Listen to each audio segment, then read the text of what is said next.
Eu sempre sou baiano, né? Então, assim, suponho que o nome de Marighella fosse igual no Brasil inteiro, mas em Salvador a gente cresceu tendo Marighella como uma referência de resistência, era um nome importante na Bahia, assim, para quem se interessava por lutas de resistência.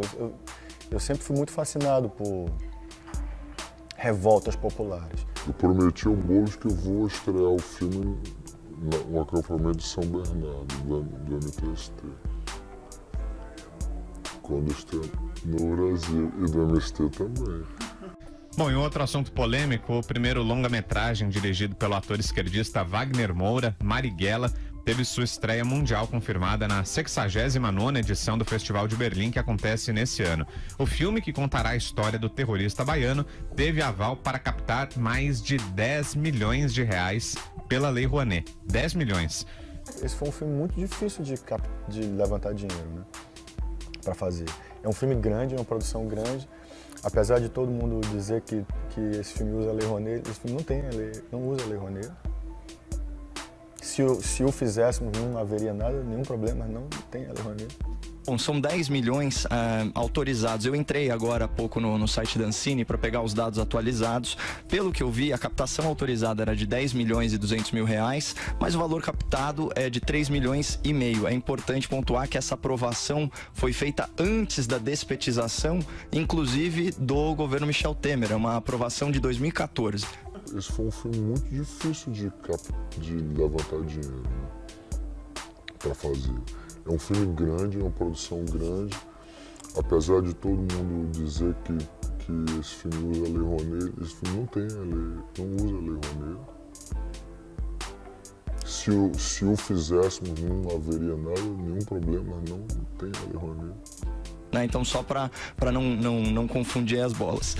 A Lei Rouanet é um mecanismo de incentivo à cultura, né, por meio de renúncia fiscal. Portanto, é o governo brasileiro abrindo mão de impostos para direcionar diretamente para esses projetos. E o cinema, ele entra no artigo 18. Eu prometi ao Boulos que eu vou estrear o filme no acampamento de São Bernardo, do MTST. Quando estiver no Brasil, e do MST também.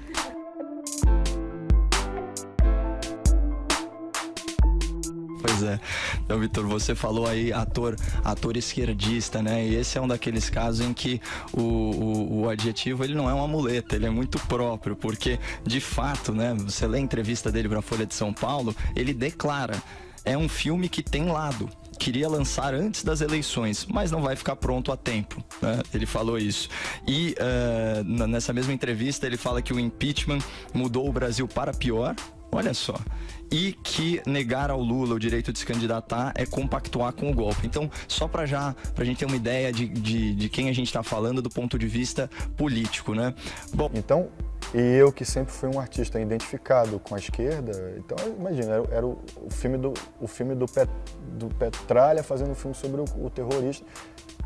Então, eu que sempre fui um artista identificado com a esquerda, então imagina, era o filme do Petralha fazendo um filme sobre o terrorista. Né?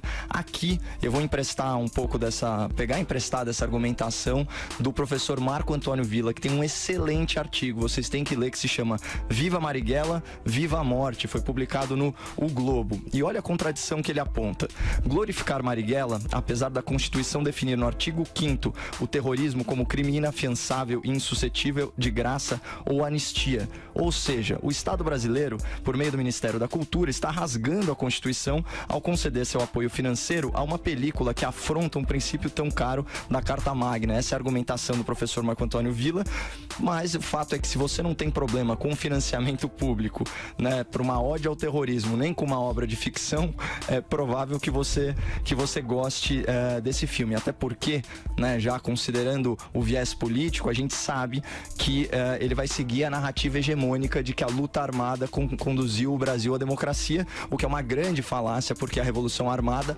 não lutava pela democracia, mas sim pela instauração de uma ditadura do proletariado, né? A gente tem o depoimento do Eduardo Jorge, do Fernando Gabeira, todos os deputados federais, corroborando a realidade dos fatos. Mas esse é um daqueles casos em que o lado vencido, né, vamos dizer assim, pela Revolução de 64, é que ganhou a narrativa histórica. Isso, o discurso deles é de criminalizar os artistas, né? Para eles, o MST é terrorista, né?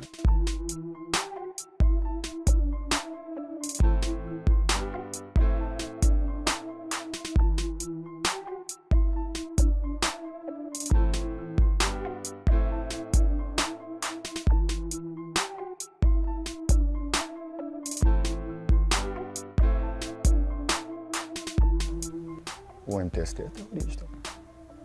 Marighella é terrorista.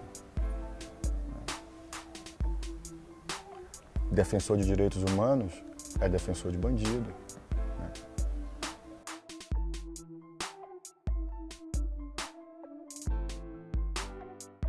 Tá tudo muito doido, cara. O Augusto falou, né, voltando aí pro Marighella, pro Wagner Moura, o Carlos Marighella, ele é autor do Manual do Guerrilheiro Urbano, né? E eu reli alguns trechos, é assustador. Ele inclusive se declara contrário à luta sem violência. Olha o que ele diz no manual. Ele vai ser pintado, viu, pessoal, como um grande... Marighella é terrorista. Marighella é terrorista. Grande defensor da democracia, por isso que a gente tem que falar isso aqui. Olha o que ele diz, ele é contra eleições, redemocratização, reformas constitucionais e outras bobagens desenhadas para confundir as massas.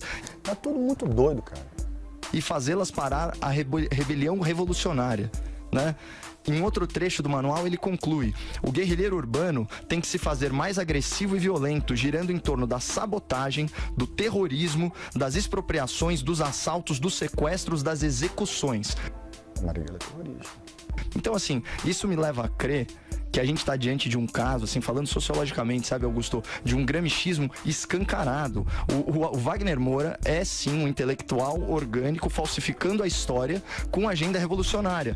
E aí, para ficar mais perfeito o exemplo, o que ele está usando, Brown? Ele está usando a verba burguesa dos pagadores de impostos do Brasil. Marighella é terrorista. Tá tudo muito doido, cara. O MTST é terrorista.